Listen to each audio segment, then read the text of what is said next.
Hi, good evening, everyone. Welcome in our today's Saturday client meet. My name is Kamlesh Kumar. I am a regional manager in Kolkata. First of all, thank you so much, everyone, for sparing today's time with us. So, आज का जो हमारा agenda है और ये जो time है इसको हम लोग बहुत ही स्पेशल मोमेंट बनाएंगे। फर्स्ट ऑफ ऑल, आज जो ये मंथ है, this is a very very auspicious month. We are celebrating India 75th independence day, independence year. तो आज के इस आज़ादी के दौर में हम एक इनिशिएटिव जो लिए हैं कि इन्वेस्टर को और एक लेवल स्टेप नॉलेजेबल बनाने के लिए, उसमें आज हमारे साथ बहुत ही बड़े एक एचडीएफसी के लीड ट्रेनर हैं जो हमारे साथ ज्वाइन करेंगे. पहले मैं 1 मिनट आप लोगों से टाइम लूंगा just to spare our company profile about NJ Wealth and NJ Group. So NJ Wealth has started this financial journey in 1994 और पिछले 28 सालों में NJ is now managing more than 1.25 lakh crore. So इतना बड़ा AUM जो हमने बनाया है through almost 25,000 active distributor as well as आप जैसे 25 लाख से ज्यादा इन्वेस्टर. सो ये जो इंडिया की जर्नी है पिछले 75 साल की है, ये बहुत ही इंटरेस्टिंग रहने वाली रही है और फ्यूचर में भी और भी अच्छी रहने वाली है. इंडिया का जो स्टार्टिंग है वो ऑलमोस्ट जीरो से शुरू होकर के आज टोटल अगर जीडीपी साइज देखेंगे तो it's around more than 3 trillion और अगेन एक्सपेक्टेड इस साल भी मोर देन 7%. इसके बावजूद इंडिया में जो फाइनेंशियल लिटरेसी है वो काफी कम रही है और इसी फाइनेंशियल लिटरेसी को हम बढ़ाने के लिए ये सेशंस करते हैं हर सैटरडे आप लोगों को अवेयर करने का. वैसे भी अगर देखा जाए तो इंडिया को सेवर्स कंट्री कहा जाता है, नेशन ऑफ सेवर्स कहा जाता है. लेकिन क्या हम सारी जिंदगी नेशन ऑफ सेवर्स ही बन करके रहेंगे या हमको इन्वेस्टर्स नेशन के नाम से भी जाना जाना चाहिए, जहां पर हमारे सारे इन्वेस्टर्स इन्वेस्ट करें और फाइनेंशियली फ्रीडम हो सके. So we take the place कि अभी एटलीस्ट पिछले 25 साल 50 साल में अगर हम नहीं हो पाए हैं तो अगले 10 20 30 25 साल में हर इंडिपेंडेंट इंसान जो भी एडल्ट है इंडिया में, आज 100 करोड़ से ज्यादा एडल्ट है, वो फाइनेंशियली फ्रीडम हो सके. So not wasting much of time, I'm very much delighted to introduce our today's speaker who is very experienced from the SDFC team, Mr. Amit Grover. Please welcome. मैं अगर अमित ग्रोवर जी के बारे में बताऊं तो he is having more than 16 years of experience in this financial industry और currently he is working in HDFC asset management company और जो कि टॉप 3 में आती है. और इनके पिछले दो जो भी प्रीवियस कंपनी में काम किया है, they are very renowned company like IDFC and DSP. Always he worked in the financial literacy and developed distributor investors with the proper knowledge. By education, he is a mechanical engineer as well as a CFA and इन्होंने कई सारे articles on the financial knowledge and behavioural के ऊपर लिखे हैं. अगर मैं total sessions की बात करूं तो पिछले ये 15-16 सालों में he has addressed more than 1200 sessions. तो it's a great great achievement as well as we are privileged today to hear mister Amit sir on our today's topic called आज कल और आज, सॉरी, आज कल और कल कल आज आज और कल. Yes, Perfect. sorry, my mistake. So a roadmap ahead for investing and wealth creating journey. So not wasting much of your time, sir. Now it's yours forum, sir. Please start. Perfect. Thank you, Kamlesh. Before I start the session, just जो हमेशा पूछना चाहिए, आवाज ठीक आ रही है, presentation दिखाई दे रही है? कमलेश? Perfect, sir. Perfect. ठीक है. एकदम go ahead, sir. Good evening all participants. आप जब आपको ये इनवाइट मिला होगा तो पहला थॉट दिमाग में आया होगा ये कैसा टॉपिक है, कल आज और कल. बिकॉज ये टॉपिक थोड़ा इंटरेस्टिंग इसलिए है बिकॉज हिंदी बहुत ही इंटरेस्टिंग लैंग्वेज है. गुजरे हुए वक्त को भी कल बोला जाता है, आने वाले वक्त को भी कल बोला जाता है. We are very excited and generally anxious कि आने वाला कल कैसा लगेगा. But actually to understand the future which is आने वाला कल, गुजरा हुआ कल समझना बहुत इंपॉर्टेंट है. बिकॉज दुनिया गोल घूमती है. गुजरा हुआ कल हमें बहुत कुछ बताएगा कि आने वाला कल किस तरीके से लग सकता है इन्वेस्टमेंट के माध्यम से. So let's try to understand the past, let's try to understand आज क्या हो रहा है, and let's try to understand future में पॉसिबली क्या क्या हो सकता है, which is the road ahead. Let's start with a very basic thought. इंसान बहुत अमेजिंग तरक्की कर रहा है. हम मार्स पे पहुंच गए हैं. हमने वैक्सीन प्रैक्टिकली 1 साल में ढूंढ लिया. 5G आने वाला है, उसकी ऑलरेडी ऑक्शंस चल रही हैं. और 5G 4G से कहते हैं 10-15 गुना ज्यादा फास्टर होने वाला है. आर्टिफिशियल की दुनिया, आर्टिफिशियल इंटेलिजेंस की दुनिया ऑलरेडी शुरू हो चुकी है और ये ऑलरेडी बढ़ने वाली है. सो साइंस में इंसान बहुत तरक्की कर रहा है और करता रहेगा. अनफॉर्चुनेटली पर्सनल फाइनेंस जो है ना, इसमें इंसान ज्यादा तरक्की नहीं कर रहा. जो गलतियां हम 1000 साल पहले कर रहे थे या 100 साल पहले कर रहे थे या 10 साल पहले कर रहे थे, अनफॉर्चुनेटली वही गलतियां आज भी कर रहे हैं. और मैं समझाने की कोशिश करूंगा थ्रू अ टॉपिक कल, आज और कल, so that you become better investors. Because जितनी भी गलतियां इन्वेस्टमेंट्स को लेके होनी थी वो ऑलरेडी हो चुकी हैं. All the mistakes of personal finance have already been done. So basically आपके पास दो ऑप्शन बचते हैं. First, either you learn from those mistakes or you keep on repeating the same mistakes. मेरी कोशिश ये रहेगी अगले आधे घंटे में to explain you the big mistakes what people have done in the past so that आप वो गलतियां दोबारा ना दोहराओ. स्टार्ट एक बेसिक थॉट के साथ करता हूं. आई एम श्योर आप में से कुछ लोगों ने स्टॉक्स लेने शुरू किए होंगे.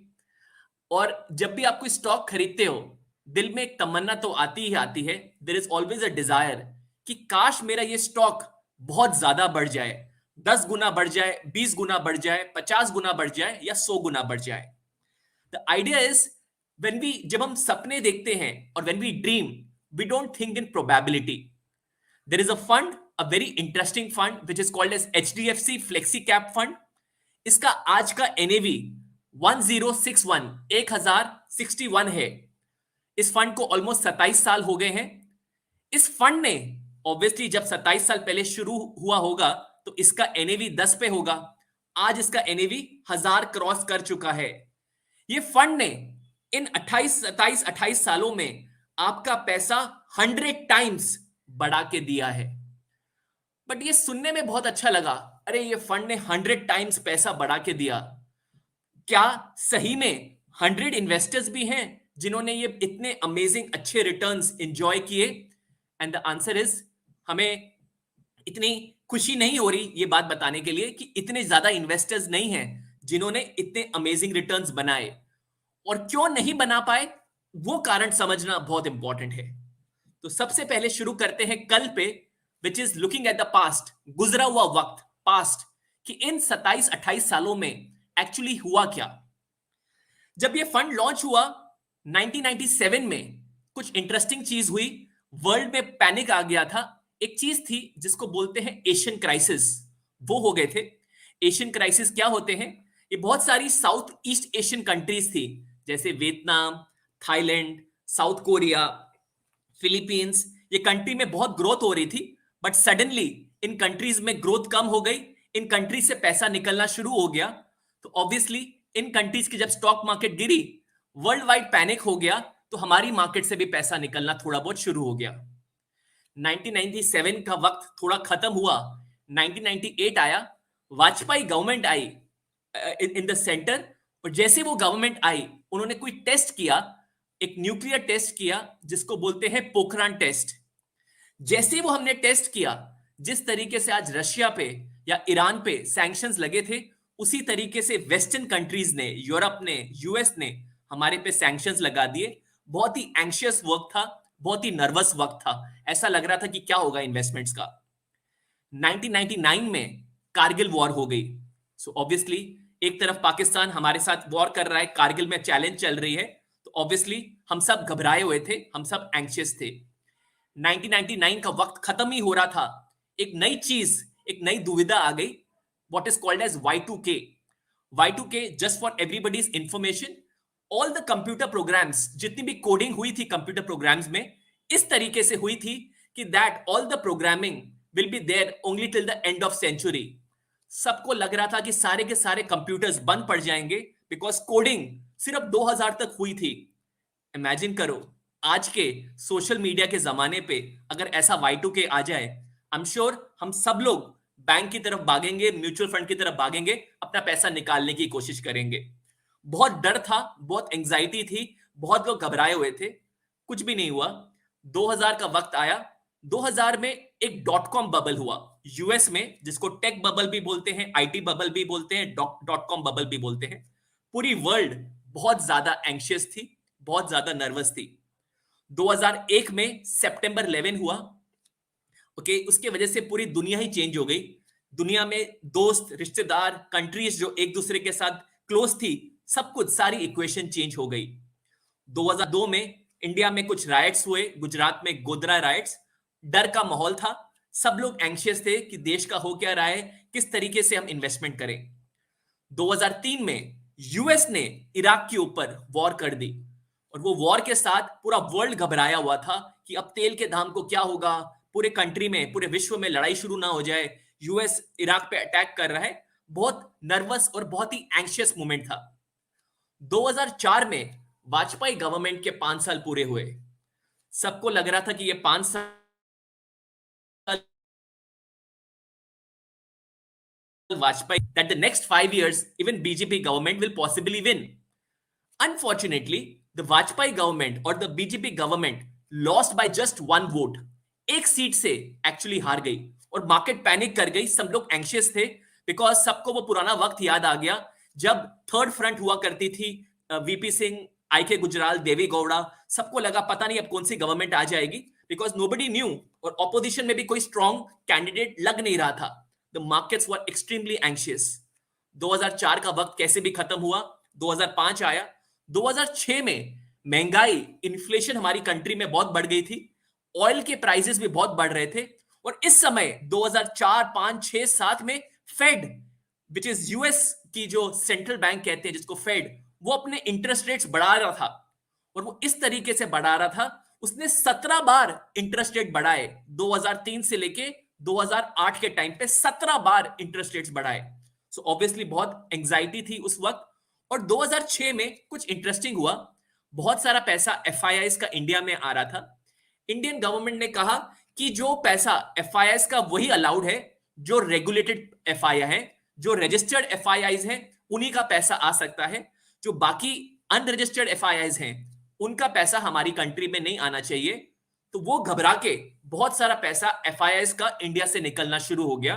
बहुत ही एंशियस मूवमेंट था कंट्री के लिए। 2008 में ग्लोबल फाइनेंशियल क्राइसिस हुई। शुरुआत यूएस से हुई, और एक तरीके से पूरी दुनिया में वो ग्लोबल फाइनेंशियल क्राइसिस फैल गई। ऐसा लग रहा था कि हम लोग बहुत पिछड़े हुए देश बन जाएंगे, we will go back into stone age. 2008 का बुरा वक्त खत्म ही हो रहा था। 2008 एंड में एक कंट्री में एक स्कैम पता चला जिसको बोलते हैं सत्यम स्कैम। लास्ट 7-8 सालों में इंडिया ने टेक्नोलॉजी में, आउटसोर्सिंग में, आईटी में अच्छा काम किया था। सत्यम टॉप 3-4 कंपनीज में आती थी, और जब पता चला सत्यम जैसी कंपनी में स्कैम हो रहा है तो सब लोग घबरा गए थे कि पता नहीं अब देश का क्या होगा, ऐसे कितने सारे और स्कैम निकल आएंगे। तो मार्केट बहुत एंशियस थी। 2009 में बहुत इंटरेस्टिंग हुआ, वर्ल्ड रिसेशन में चली गई, इंडिया स्लोडाउन में चली गई। बहुत तरीके से लग रहा था कि इस स्लोडाउन में कैसे निवेश करना चाहिए। 2010 और 11 में यूरोपियन डेट क्राइसिस हुई। बहुत सारी यूरोप की कंट्रीज ऐसे लग रही थी कि वो डिफॉल्ट हो जाएंगी। कुछ कंट्रीज को तो नाम भी दे दिया गया था pigs country. Portugal, Italy, Greece और स्पेन कह रहे थे ये कंट्रीज डिफॉल्ट हो जाएंगी। उस समय यूएस भी डाउनग्रेड हो गया, यूएस की जो रेटिंग थी उसको डाउनग्रेड कर दिया गया। 2013 में यूएस ने एक नया वर्ड लाए, उस वर्ड का नाम था टेपर टैंट्रम। टेपर टैंट्रम का मतलब क्या होता है कि यूएस ने जो पैसा प्रिंट किया था, यूएस कह रहा था कि I will stop printing money in fact मैं उल्टा करूंगा, जो मैंने पैसा प्रिंट किया है उसको मैं रिवर्स करूंगा। तो मार्केट घबरा गई थी कि पैसे के रिवर्सल होगा तो पता नहीं स्टॉक मार्केट का क्या होगा। सब लोग एंग्शियस थे। और उस समय, उस 2-3 सालों में इंडिया में भी बहुत बड़े बड़े स्कैम्स निकल रहे थे। कोई कह रहा था कोलगेट स्कैम हो रहा है, कोल घोटाला, somebody was talking about 2G scam. और ये जो नंबर स्कैम के आ रहे थे ना, छोटे नहीं थे।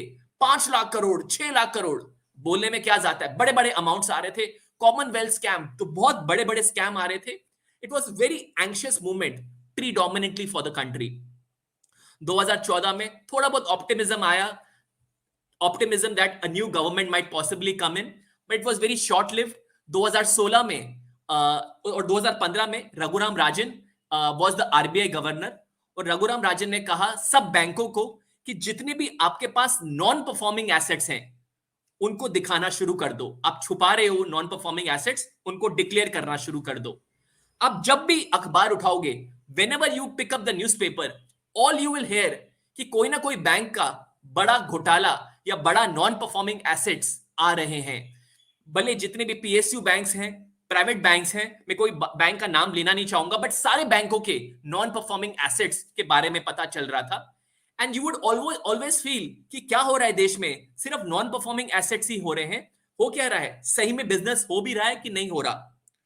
2016 में डीमोनेटाइजेशन हो गई and we almost thought what is happening to the country, what is happening to the economy. Demonetisation is happened, हमारी कंट्री पीछे रह जाएगी। 2017 में और एक नया टैक्स आया जिसको बोलते हैं long term capital gain tax. Equity till now was tax free, but अभी मालूम पड़ा कि इक्विटी पे long term capital gain tax होगा which was 10% on the capital gains. सबको लगा इक्विटी मार्केट में क्या रिटर्न बनेंगे जब टैक्स हो जाएगा। A lot of people were anxious and removing money from equity market. उस समय जीएसटी भी obviously एक रिफॉर्म आया था, a very good reform, but unfortunately it was not going smooth at that time, जिसके वजह से स्टेट और सेंटर में काफी टिफ चल रही थी और लग रहा था कि पता नहीं जीएसटी ठीक से अप्लाई हो रहा है कि नहीं हो रहा है, काफी इश्यूज आ रहे हैं। और इस समय कुछ ग्लोबली बहुत चैलेंजेस आ रहे थे। यूएस और चाइना एक तरीके से ट्रेड वॉर कर रहे थे, एक दूसरे पे सैंक्शंस लगा रहे थे, and it almost failed. China US से फाइट कर रहा है ट्रेड वॉर में, यूएस चाइना से कर रहा है, and it was a very chaotic scenario. अगले साल 2018 में इंडिया का लीमन ब्रदर हुआ। Lehman Brother means basically ILFS crisis हुई। ILFS was one of the finest infrastructure leasing financial company.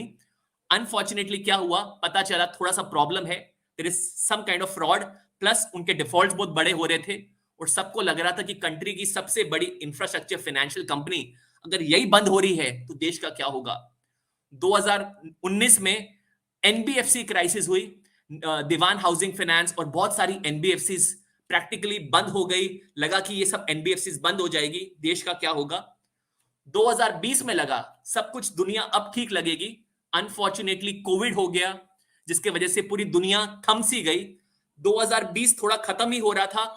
China और इंडिया में जो बहुत सालों से एक डिस्प्यूट चल रही थी, बट वो मामला शांत था। Unfortunately it came out and both the armies were practically on the border and everybody was anxious क्या होगा पूरे देश का। 2021 में एक्चुअली कोविड सही मामले में तो उस समय आया। a lot of our relatives, friends, family members, we saw them losing their lives. We all were extremely anxious कि क्या होगा 2021 में। उस समय चाइना भी स्लो डाउन में चला गया और चाइना के जो टेक स्टॉक्स थे बहुत ज्यादा करेक्ट होने शुरू हो गए। और चाइना की जो second biggest real estate company है जिसका नाम है एवरग्रांड, वो प्रैक्टिकली डिफॉल्ट पे आ गई थी और सब लोग कह रहे थे कि अभी पूरे वर्ल्ड का सबसे बड़ा रिसेशन चाइना के वजह से आएगा। सबको लगा 2022 ये साल ठीक रहेगा। रशिया ने यूक्रेन पर अटैक कर दिया, inflation world wide is at a 40-year hike और फेड इंक्रीज कर रहा है इंटरेस्ट रेट्स। और ये मामला थोड़ा बहुत कम हो ही रहा था कि अब एक नया पहलू आ गया कि ताइवान के वजह से basically US and America again have some kind of differences. Now you would say कि मैंने आपको ये दुख भरी डरावनी दास्तान क्यों बताई। In spite of all these tragic events which has taken place in the last 27-28 years, HDFC Flexi Cap Fund in these 27 years, इसका NAV 10 से लेके 1000 पे या 1000 के ऊपर चला गया. अगर किसी ने 1000 रुपए की SIP की होती ना 27 साल पहले, उसका वैल्यू आज 1.1 करोड़ अप्रोक्सीमेटली होता. And yes, you have heard it right, 1000 रुपए की SIP आज 1.1 करोड़ अप्रोक्सीमेटली हुआ होता.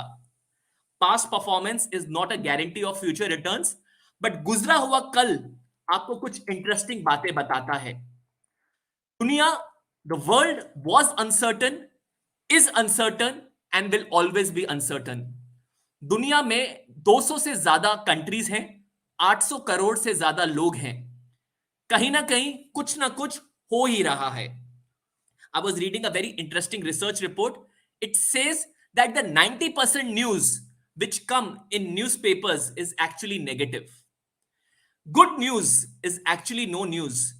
इन 28 सालों में एक्चुअली बहुत कुछ अच्छा हो रहा था हमारी कंट्री में, बहुत कुछ अच्छा हो रहा था विश्व में. Unfortunately good news is never news, only bad news is actually news. अगर आप जर्नलिज्म और न्यूज को समझो तो मैं बताने की कोशिश करता हूं ये जर्नलिज्म और न्यूज चलती किस तरीके से है. If you are in journalism, ideally आपको 3 चीजें कही जाती हैं. सबसे पहले आपको यूनिक चीजें ढूंढनी है. अगर आप एक नीचे फोटो देखोगे, there is an elephant which looks like a giraffe, because stripes giraffe की तरह है बट एलिफेंट है. The idea is, first thing is get unique news. Let me tell you what is unique news. कि अगर एक कुत्ते ने इंसान को काट लिया, this is not news. But एक इंसान ने अगर कुत्ते को काट लिया, this is a unique news. So in journalism कहा जाता है यूनिक न्यूज लेकर आओ. फिर कहा जाता है कि आपको नेगेटिव न्यूज लेकर आओ, कि पूरे विश्व में, पूरी कंट्री में, आपके राज्य में और जहां पे भी जितनी भी नेगेटिव न्यूज है उसको लेकर आओ, बिकॉज नेगेटिव न्यूज बेचना बहुत आसान होता है.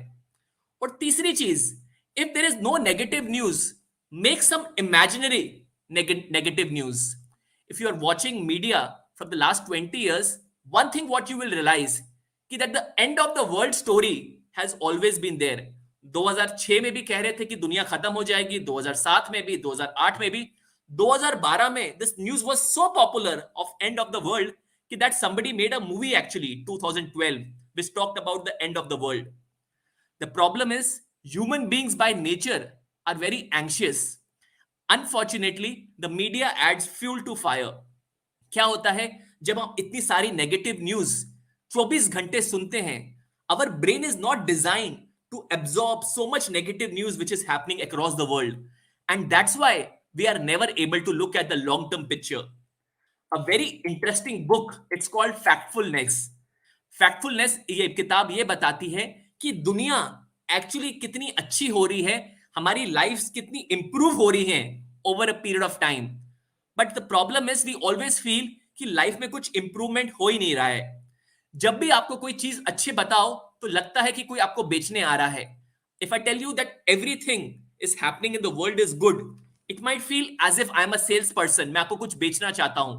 बट मैं आपको दुख भरी कहानी बताऊंगा ना, तो आपको लगेगा कि मेरा कोई दोस्त आया है. The point is, there is lot of stuff which is good happening across the world. Unfortunately, good news is never good, is no news actually. अब समझने की कोशिश करते हैं कि आने वाला कल कैसा लगेगा, which is future. And I just told you a very interesting thought. आने वाले वक्त को समझने के लिए एक्चुअली गुजरा हुआ वक्त समझना बहुत इंपॉर्टेंट है, बिकॉज आने वाला वक्त गुजरे हुए वक्त से कोई भी डिफरेंट नहीं होगा. जब आप इन्वेस्टमेंट्स करते हो, you don't have to sit with the microscope, you have to sit with a telescope. इन दोनों में फर्क क्या है? In science, whenever you have to look at the animal cell or a plant cell, we look at something which is called a microscope. एक छोटी सी चीज को बड़ा दिखाता है माइक्रोस्कोप. और टेलीस्कोप क्या होता है? जो दूर की चीज नजदीक दिखाता है. The problem is we get too much caught up with the current news which is called as आज. हम आज की न्यूज को माइक्रोस्कोप की तरह देखते हैं और वो चीज इतनी बड़ी लगती है. When I talk to investors, they are so much worried. Oh, what's happening in Taiwan? What's happening in China? What's happening in Russia, Ukraine? What's happening to inflation? What's happening to oil prices? The point is, ये सारी खबरें कुछ दिनों बाद, कुछ महीनों बाद matter भी नहीं करेंगी। द आइडिया इज, जो भी आप अखबार भी पढ़ते हो, जो न्यूज भी पढ़ते हो, they all have an expiry date. In fact, in few days, you will actually forget about them. Human beings have got very short memories, but उस समय वो चीजें बहुत बड़ी लगती हैं. To understand the future, आप माइक्रोस्कोप को साइड रखिए, आप टेलीस्कोप पकड़िए. And what is a telescope? Telescope वो होता है जो आपको दूर की चीजें नजदीक दिखाता है. और एंड द पॉइंट इज कि आने वाले वक्त को देखने के लिए एक टेलीस्कोप पकड़िए. Look at the telescope from a 15, 20, 25 years perspective, and you will realize that in the long term, what will happen? Something very interesting. In the long term, equity market will always be volatile. Equity market की journey कैसे होती है? Equity market की journey एक businessman की तरह होती है. There is good time, there is bad time, there is boring time, there is horrible time, and there is amazing time. दुनिया में आपको ऐसा कोई भी बिजनेसमैन नहीं मिलेगा जो बोलेगा नहीं कि मेरे बिजनेस में अप्स एंड डाउन्स नहीं लगा रहता. एक छोटा व्यापारी भी यही बोलता है कि बिजनेस में अप्स एंड डाउन्स होते हैं. एक बड़ा व्यापारी भी, he always says in the business what you have is ups and downs. So in the long term, equity market will give you returns. Market was volatile, market is volatile, and market will always be volatile. दुनिया uncertain थी, दुनिया uncertain है, और दुनिया uncertain हमेशा रहेगी. But अभी समझाने की कोशिश करता हूं.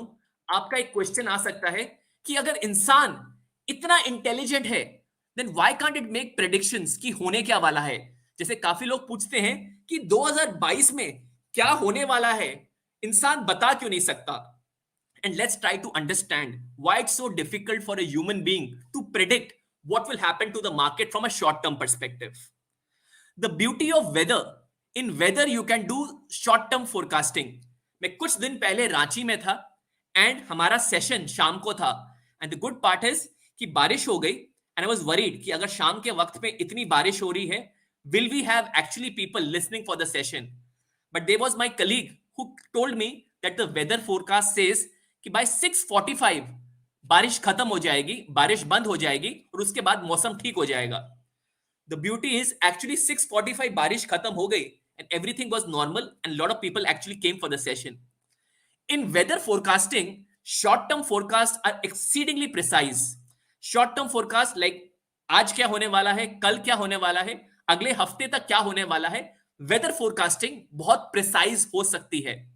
But a weather forecaster cannot predict एक साल के बाद weather क्या होगा, 2 साल के बाद क्या होगा या 5 साल के बाद क्या होगा. So in weather, a short-term forecasting can take place, a long-term forecasting cannot take place.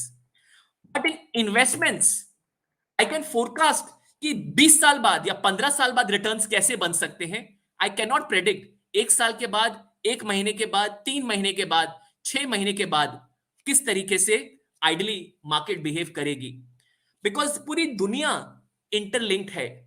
In the whole world, there are more than trillion of trades which happen in every minute. Market short term पे चलती है sentiments और emotions पे. And emotions and sentiments इसको predict करना मुश्किल ही नहीं, नामुमकिन है.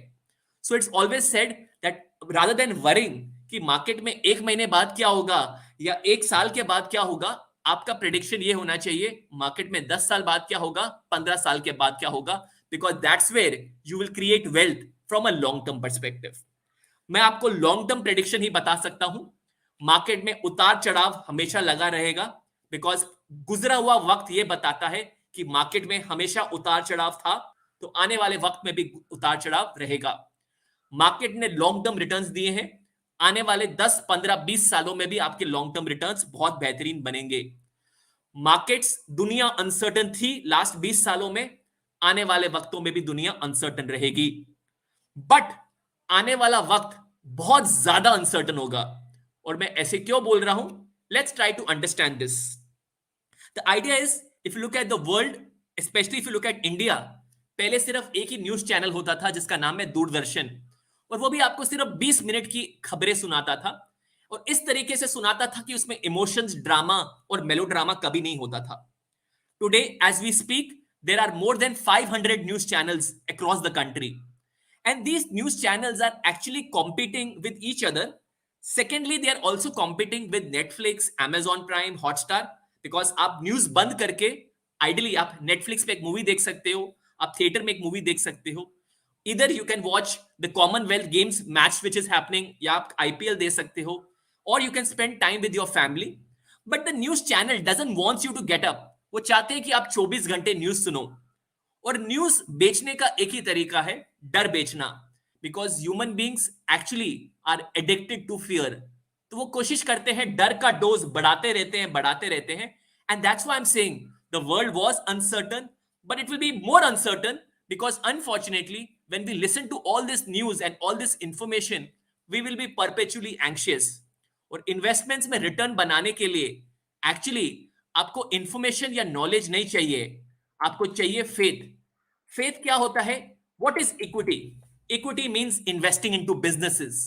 What do I mean by investing into businesses? आपने उन बिजनेस में इन्वेस्ट किया है and the mutual fund is managing the money. Businesses in the long term create wealth. So when you are investing into equity, your approach should be like a businessman. आपका time horizon businessman की तरह होना चाहिए या business women की तरह होना चाहिए. You should talk in decades, not in years. 10 साल, 15 साल, 20 साल, 25 साल, इस तरीके से बात कीजिए, तभी आपका पैसा बनेगा from a long term perspective. I will just end with 2 slides and then we can open the flow for questions. एक बहुत ही अच्छे इन्वेस्टर हैं, लेजेंडरी इन्वेस्टर हैं, उनका नाम है Charlie Munger. Charlie Munger says, tell me where I will die and I will not go over there. मुझे सिर्फ इतना बता दो कि मैं मरने क्या वाला हूं और मैं वहां पे कभी नहीं जाऊंगा. मैं आपको सिर्फ 2-3 चीजें बता रहा हूं जहां पे आप इन्वेस्टमेंट्स को लेके मर सकते हो. सबसे पहली चीज, भेड़ चाल. व्हाट इज भेड़ चाल? Herd mentality, social proof, gang theory, बहुत सारे नाम हैं, बट आपको सिंपल तरीके में बताता हूं इसका मतलब क्या होता है. अगर पहाड़ पे 5 बकरियां हैं और एक जंप कर देती हैं तो कितनी बचेंगी? If you are answering a maths question, आपका आंसर होना चाहिए 4.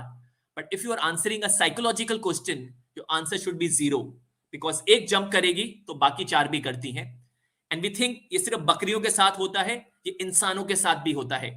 Unfortunately we copy others. हम अपनी गोल बेस्ड प्लानिंग के अलावा एक्चुअली हम दुनिया को कॉपी करते हैं कि बाकी लोग क्या कर रहे हैं. If everybody is buying, even we start buying, and everybody is selling, even we start selling. Second thing is the idea of making money very fast. The story कि आप छोटे से छोटे कम वक्त में ज्यादा से ज्यादा पैसे बना दो, बहुत ही टेम्पटिंग आइडिया होता है. कोई अगर आपको व्हाट्सएप कर दे ना कि ये बजिंग स्टॉक है, इस स्टॉक में डाल दो और पैसा डबल हो जाएगा, you will forget everything about mutual funds and long term, because the story of making returns very fast is the most tempting story. You have to be very very humble. Humble का मतलब क्या होता है? Majority of us don't know how to actually buy stocks. Stock खरीदने को investing नहीं कहते, वो तो मेरा 10 साल का बच्चा भी कर सकता है. स्टॉक खरीदने के लिए आपको कंपनी की मैनेजमेंट, बैलेंस शीट, वैल्यूएशन, उनका सेक्टर कैसे कर रहा है, what is the profitability, what is the cash flow, बहुत सारी रिसर्च के बाद ideally you buy a stock. Unfortunately, majority of the investors don't have the time, energy, and knowledge, and that's why they should always use mutual funds to create wealth. Lastly, what is asset allocation? Now, I'm not saying that you should put all your money into equity mutual fund. No, that's not the idea. What is asset allocation? You should talk to your mutual fund distributor. You should talk to your partner. उनसे अपने goals के बारे में discuss कीजिए, अपनी situation के बारे में डिस्कस कीजिए, अपनी आमदनी, अपनी इनसिक्योरिटी, अपनी एंजाइटी के बारे में डिस्कस कीजिए.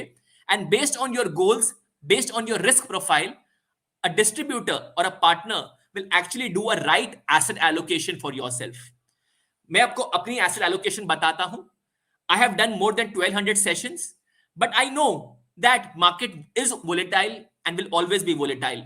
That's why I never keep 100% of my money in equity market. I keep around 65 to 70% of my money into equity market. I keep around 30% of my money into fixed income. Because जब market गिरती है तो मेरी portfolio में वो stability देता है. And 10% of my portfolio is into gold. Sometimes I feel happy about sharing my portfolio, but sometimes I also feel bad.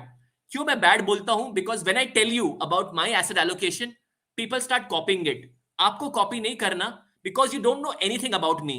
आपको मेरी एज नहीं पता, आपको मेरी इनकम नहीं पता, आपको मेरी मेंटल सिचुएशन, हस्बैंड वाइफ कितना कमा रहे हैं, मेरे पास घर है, मेरे पास रेंट कितना है या खुद का घर है, आपको कुछ भी नहीं पता मेरे बारे में. So ideally don't copy anybody's asset allocation.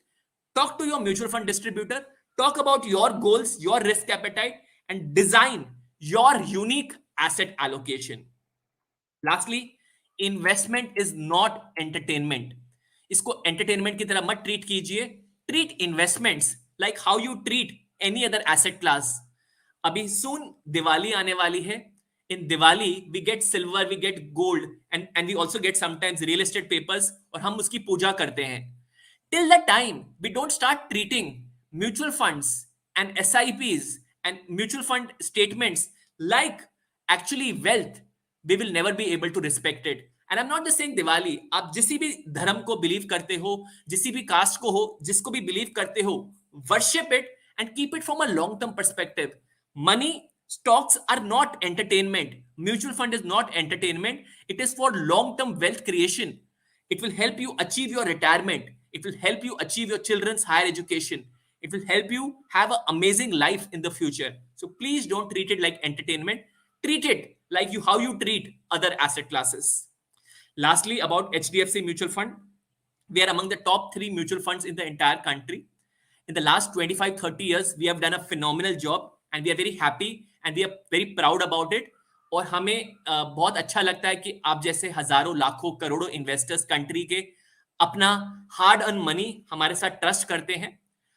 These are the funds which we have, especially in equity and hybrid category predominantly. हमारे पास फ्लेक्सी कैप फंड है, मल्टी कैप है, मिड कैप है, स्मॉल कैप है, लार्ज कैप फंड्स हैं. हमारे पास gold fund भी है जो गोल्ड में इन्वेस्ट करता है, बैलेंस फंड भी है, हाइब्रिड फंड भी है.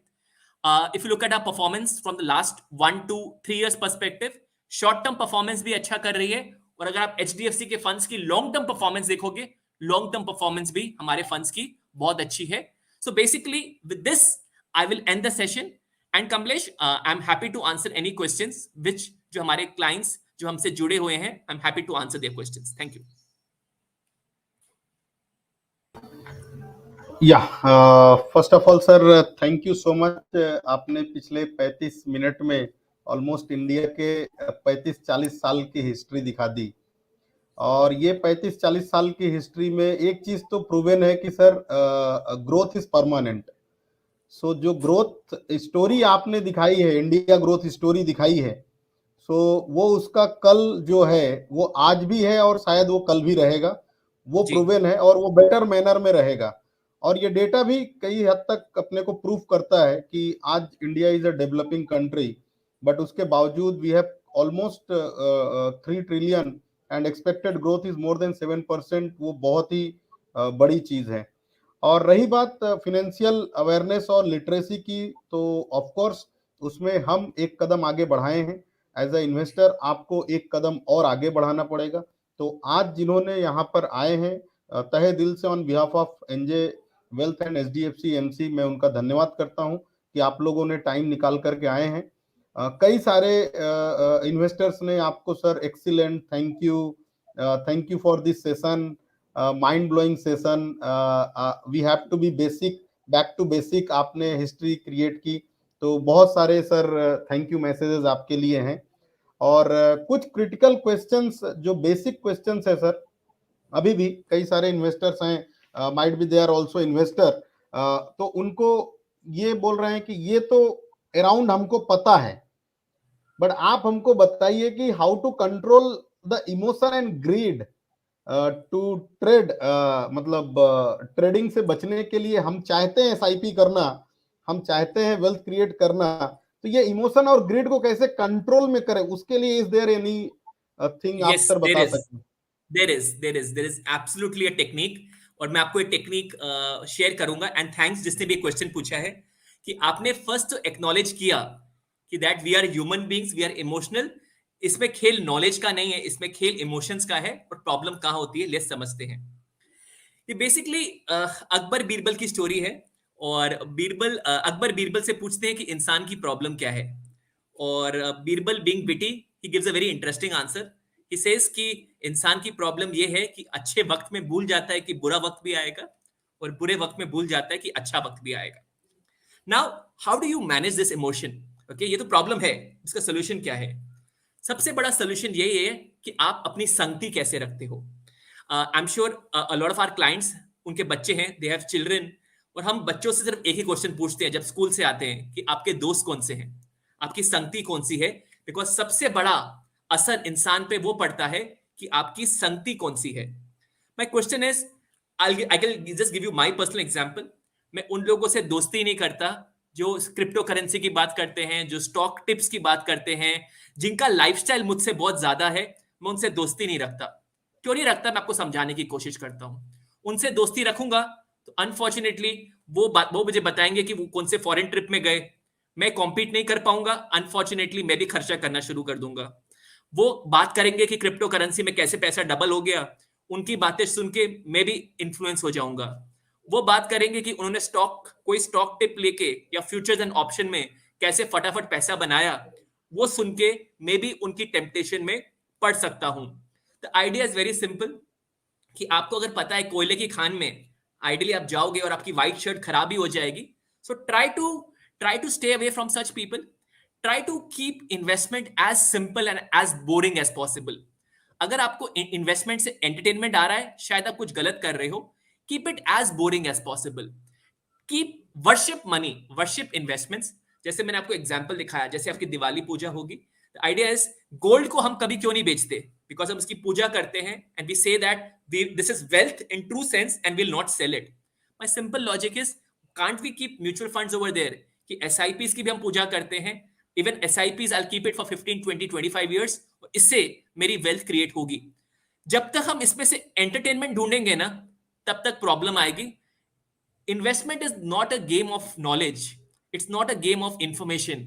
आपको अगर आपने पूरी की पूरी वर्ल्ड नॉलेज भी पढ़ ली ना, पूरी की पूरी आपने वर्ल्ड की हिस्ट्री भी पढ़ ली, इंडिया की हिस्ट्री पढ़ ली ना, सब कुछ पढ़ लिया ना, फिर भी वेल्थ क्रिएट नहीं होगा। Because returns comes based on faith, not based on knowledge. और जहां फेथ होता है ना, आइडली मार्केट ऊपर जाए या नीचे जाए, it will not affect you. But if it's based on information, the problem is you will perpetually be anxious. Right, sir. So I think, sir, for the wealth creation, we have to be a 80% behavioral approach and 20% knowledge. और एक जो Absolutely. Tagline sir आपने दिया है वो सबसे best tagline I think आज के जनरेशन के लिए भी है कि investment is not a entertainment. तो इंटरटेनमेंट के लिए there is a different place, investment के लिए आपका डिसिप्लिन और आपकी सिंप्लिसिटी ही आपकी वेल्थ क्रिएशन करेगी। और इसका प्रूफ है जो आपने एचडीएफसी फ्लेक्सी का दिखाया, एसआईपी का performance of 1000 rupees became 1 crore. Same अभी 2-3 दिन पहले मैं डेटा निकाल रहा था सर कि अभी 25 साल इंडस्ट्री में जिसने एसआईपी या लमसम के थ्रू इन्वेस्ट किया है, तो ऐसे इंडिया में सर 10 स्कीम है जिन्होंने 25 साल में लोगों का करोड़ों में वेल्थ क्रिएट किया है। तो द मिनिमम वन इज मतलब 1 crore plus and maximum one is around 8 crore for the 10,000 rupees of SIP. तो ये जो सिंप्लिसिटी है, ये सबसे बेस्ट चीज है कि अगर आप इसको फॉलो कर सकें।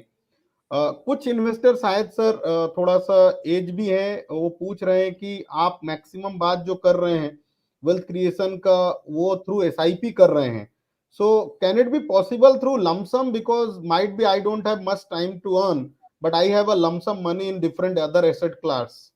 Perfect. So what are No, the no, options in that, sir? my idea was not only SIP. My idea of my today's session was both SIP and lump sum. Because SIP is a disciplined way of investing. Uh, for example, I do SIPs also because I am a service class employee. I work with HDFC Mutual Fund. I get a salary, so I do SIP. But जब मुझे थोड़ा पैसा bonus में मिलता है, I do lump sums also. Okay. So Right. this session was for both for SIPs and lump sum. Now, first of all, sir, जिंदगी बहुत लंबी होती है, extremely लंबी होती है. We will live very long. The mortality of India is only increasing. Most of the people, even if they are retired, they will live till the age of 75, 80, 85, and कुछ लोग 90, 95 भी क्रॉस करेंगे. Okay, thanks to medical science and thanks to our eating habits and awareness. So life is very long. I'm not saying that put all your money in equity mutual fund. That's absolutely wrong. Based on your risk appetite, कितना आपका corpus है, क्या आपके goals हैं, क्या आपकी health condition है, क्या आपकी मेंटल कंडीशन है, उसके हिसाब से अपने डिस्ट्रीब्यूटर के साथ मिलके आप राइट डिसाइड कीजिए कितना पैसा सेफ होना चाहिए which is in fixed income और एफडीज, या पोस्ट ऑफिस कितना पैसा इक्विटी म्यूचुअल फंड में होना चाहिए, कितना बैलेंस में होना चाहिए, और कितना पैसा गोल्ड में होना चाहिए। आइडली इस उम्र में if somebody is retired, please don't invest into real estate. I will give you a very simple thought. Rakhi का त्योहार आने वाला है एंड वी ऑल नो कि रिलेशनशिप्स बनते हैं इन त्योहारों से बहन भाई, but I tell you something about one asset class which is slightly interesting, real estate. And I have seen lot of investors कि पैसा जैसे रिटायर होते हैं घर खरीद लेते हैं, उसके बाद वैसे तो कहते हैं कि अमीर हो गए हैं, बट अनफॉर्चुनेटली पैसा ब्लॉक हो जाता है, जो बिल्कुल नहीं करना चाहिए। व्हाट हैपेंस इज दैट आपकी लिक्विडिटी चली जाती है। मैंने राखी का एग्जांपल क्यों बोला? Because the best way of passing on wealth to the next generation is actually mutual funds. अगर आपके दो बच्चे हैं, दोनों के नाम पे 50-50% कर दीजिए, इजीली पैसा नेक्स्ट जनरेशन को चले जाता है। या एक ही बच्चा है तो इजीली चला जाता है, या अगर सिर्फ हस्बैंड वाइफ हैं तो नॉमिनी के नाम पे इजीली चला जाता है। But in real estate I can just tell you one thing, behind every problem in a family there is a real estate. So technically don't get into that. Keep your money as liquid as possible, because सुख दुख में पैसा काम आएगा, health problem में काम आएगा, आपकी पेंशन के लिए आएगा। थोड़ा पैसा इक्विटी म्यूचुअल फंड में, थोड़ा हाइब्रिड फंड्स में, थोड़ा एफडी में, थोड़ा फिक्स्ड इनकम में, थोड़ा पोस्ट ऑफिस में, थोड़ा गोल्ड में, इस तरीके से डाइवर्सिफाई कीजिए। कितना डालना है ऑनेस्टली मुझे नहीं पता, पर यहाँ पे आपका म्यूचुअल फंड डिस्ट्रीब्यूटर आपको हेल्प कर पाएगा। राइट। सो मेन जो क्रक्स है कि कोई भी लॉन्ग टर्म जर्नी के लिए, ये जर्नी में सबसे ज्यादा जो आपके साथ रहने वाले हैं, जो आपके फीलिंग और आपके घर के प्रॉब्लम्स, आपके स्थिति को समझते हैं, वो आपके फ्रेंड एडवाइजर हो सकते हैं, तो डिस्ट्रीब्यूटर हो सकते हैं। उनके साथ आपको बैठ करके आपके पर्सनल फाइनेंशियल गोल सेट करने पड़ेंगे, और उसके according depends on your financial condition whether it is monthly और लमसम, उसमें आप कर सकते हैं। Most of the time sir एक जो कॉमन क्वेश्चन निकल करके आता है कि आज हम लोग ऑलवेज एक चीज यूज करते हैं कि wealth creation in the long term में पैसा बना करके इक्विटी ने दिया है, सारे बिजनेसेस ने पैसा बना करके दिया है। So maximum investor specially the newer ones, they are confuse कि what is the difference between short term और लॉन्ग टर्म। तो लॉन्ग टर्म किसको बोले या शॉर्ट टर्म किसको बोले? मतलब आज मेरे पास पैसा है और वो 5 दिन 10 दिन 1 महीना, आई एम नॉट अवेयर कितने दिन रहने वाला है, उसको लॉन्ग टर्म बोले या फिर लॉन्ग टर्म किसको बोले? तो पीपल्स आर कंफ्यूज। आज ट्रेडिंग में भी सर अगर देखेंगे तो मतलब इंट्राडे होता है, फिर डिलीवरी होता है, उसको लॉन्ग करते हैं। तो इन इन्वेस्टमेंट जर्नी या वेल्थ क्रिएशन जर्नी, आपके हिसाब से sir definition of the short term and long term क्या हो सकता है? See, first of all, long term and short term are adjectives. इसका कोई भी आपको डेफिनेशन दुनिया में नहीं देगा, और हर एक को इसकी डेफिनेशन अपने हिसाब से होगी। ट्रेडर के लिए एक दिन पैसा रख लिया वो लॉन्ग टर्म है, और किसी के लिए 1 महीना लॉन्ग टर्म है, किसी के लिए 1 साल लॉन्ग टर्म है, किसी के लिए 2 साल लॉन्ग टर्म है। हर एक की डेफिनेशन लॉन्ग टर्म की अलग है। मैं आपको अपनी डेफिनेशन दे सकता हूँ। मेरी उम्र राइट नाउ 40 है। मेरा लॉन्ग टर्म का डेफिनेशन है, फर्स्ट कोई मुझसे पूछता है एसआईपी कब तक करोगे? जब तक कमा रहा हूं तब तक एसआईपी करूंगा। ओके, ये मेरी डेफिनेशन, मेरा टेन्योर एसआईपी का हो गया। मेरा डेफिनेशन ऑफ लॉन्ग टर्म क्या है कि जब तक मुझे पैसे की जरूरत नहीं है तब तक मैं पैसे को ग्रो होने देता रहूंगा। अगर मेरे को 65 के बाद पैसे की जरूरत थोड़ी थोड़ी होगी, उसमें से पैसा निकालता रहूंगा। Because the idea of money is to grow. Think about long term like a businessman. आपने बिजनेस में डाला है, कोई भी बिजनेसमैन से पूछिए कि आपने बिजनेस शुरू किया है कि आपका डेफिनेशन क्या है लॉन्ग टर्म का। वो बोलेगा मैं भी चाहता हूं मेरा बिजनेस चले, मेरे बच्चे भी चलाएं और उसके बच्चे के बच्चे भी चलाएं। सो जब बिजनेसमैन का definition of long term is generation, मेरा लॉन्ग टर्म का डेफिनेशन 1 ईयर 2 ईयर कैसे हो सकता है? बहुत सिंपल सा बात है कि the wealth only grows because of compounding. पैसा ही पैसे को बढ़ाता है, और पैसा बढ़ाने का एक ही मंत्र है which is called time. So ideally जो लोग यंग हैं, मैं तो उनसे थोड़ा जेलस हूं, बिकॉज उनके पास वो चीज है जो मेरे पास नहीं है, which is called time. Because मैं अगर 40 साल की उम्र में इन्वेस्ट कर रहा हूं 25 साल के लिए, और वो पर्सन 25 साल की उम्र में कर रहा है, तो ऑनेस्टली उसके पास 20 साल ज्यादा है, और वो 20 साल में इतनी कंपाउंडिंग होती है जिसका हिसाब नहीं हो सकता। वॉरेन बफेट की उम्र 91 है। कहते हैं 99% of Warren Buffett's wealth came after the age of 56 because शुरू में कंपाउंडिंग दिखाई नहीं देती, बाद में वो पैसा बहुत ग्रो होता है. सो बेसिकली वेल्थ क्रिएशन का mantra is actually compounding. So the hero in the entire story is basically time. So मेरा लॉजिक बहुत सिंपल है, जितना लंबे समय तक पैसे को रख सकते हो उतना रखिए, बिकॉज वही आपको वेल्थ क्रिएट करके देगा. Short term is only for traders, and trading is not a great thing. It's basically speculation. We are investors.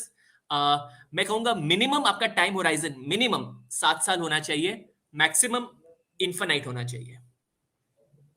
Right. So I think sir एक लास्ट क्वेश्चन लेते हैं. पर्सन इन्होंने लिखा है कि I am retired now and I am not earning, I don't have also pension, I have some of the lump sum, उसके लिए क्या म्यूचुअल फंड सही है? सर म्यूचुअल फंड तो सही है.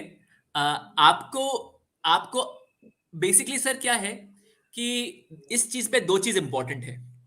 इस चीज में लाइफ एंजॉय करना बहुत इंपॉर्टेंट है, बिकॉज आपने इतनी मेहनत की पूरी जिंदगी भर और अपना कॉर्पस बिल्ड किया. Money is not only about wealth creation, money is also about enjoying with the money. तो इस उम्र में थोड़ा पैसा एंजॉय भी कीजिए, और ये भी समझिए कि जिंदगी बहुत लंबी भी है. कितना परसेंट इक्विटी म्यूचुअल फंड में होना चाहिए, डेट म्यूचुअल फंड में होना चाहिए, एफडी में होना चाहिए, मैं फिर रिपीट करूंगा, आई एम सॉरी मैं थोड़ा बोरिंग साउंड कर रहा हूं. कितना equity mutual fund, debt mutual fund, hybrid funds या एफडी या गोल्ड में या कैश में होना चाहिए, ऑनेस्टली इसका आंसर मैं नहीं दे पाऊंगा, बिकॉज मैं आपके बारे में कुछ नहीं जानता. ना मुझे आपकी उम्र पता है, ना मुझे आपके गोल्स पता है, मुझे ये नहीं पता आपके बच्चे कितने हैं, वेल सेटल्ड हैं कि नहीं है, कितना बड़ा कॉर्पस है, क्या समस्या है, घर खुद का है कि नहीं है, क्या आप सोचते हो पैसे को लेके, कुछ भी नहीं जानता. और यहाँ पे एक म्यूचुअल फंड डिस्ट्रीब्यूटर ही आपको हेल्प कर पाएगा. मैं the objective of today's session was to only give you introduction of personal finance, just to help you कि गोल बेस्ड प्लानिंग कैसे होती है और मार्केट में रिस्क को कैसे देखा जाता है. उसके बियॉन्ड मेरी लिमिटेशंस है, मैं उसमें आपको सर अनफॉर्चुनेटली हेल्प नहीं कर पाऊंगा. यस. सो इसके लिए आप अपने एडवाइजर के साथ या डिस्ट्रीब्यूटर के साथ बैठिए और अभी से लेकर के आपके जो नेक्स्ट फ्यूचर कुछ प्लान्स है उसको आप डिस्कस करिए. They will definitely guide you and there is a certain plans जो रिटायर्ड पर्सन के लिए भी है, एंड उससे आप MIS भी ले सकते हैं. So with this note sir, I would like to thank once again from the entire team of NJ Wealth partners and investors जो आज ये टाइम पे आए हैं. This month is very very auspicious on the occasion of 75th independence इरा.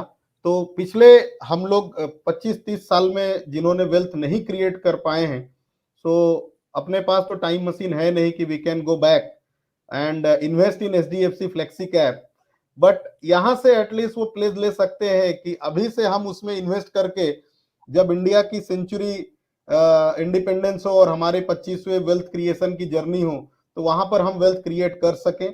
और ये आजादी के अमृत महोत्सव में आप SIP हो, लमसम हो, उसको भी स्टार्ट करके एटलीस्ट अभी से लेकर के अगले 20-25 साल के अंदर आप फाइनेंशियली फ्रीडम और फाइनेंशियली लिटरेट हो जाइए. इसमें एक हमारा इनिशिएटिव जो है कि हर सैटरडे हम इन्वेस्टर के लिए क्लाइंट अवेयरनेस प्रोग्राम लेकर के आते हैं शाम को 6 o'clock. आप जुड़ने के लिए thank you so much, and तहे दिल से अमित सर को thank you so much for having a very very interactive session and very graceful speech sir. Thank you so much sir. Thank you, sir. Thanks all the participants. Happy investing. Stay invested. Thank you. Yeah. Thank you so much. Now we are concluding this session.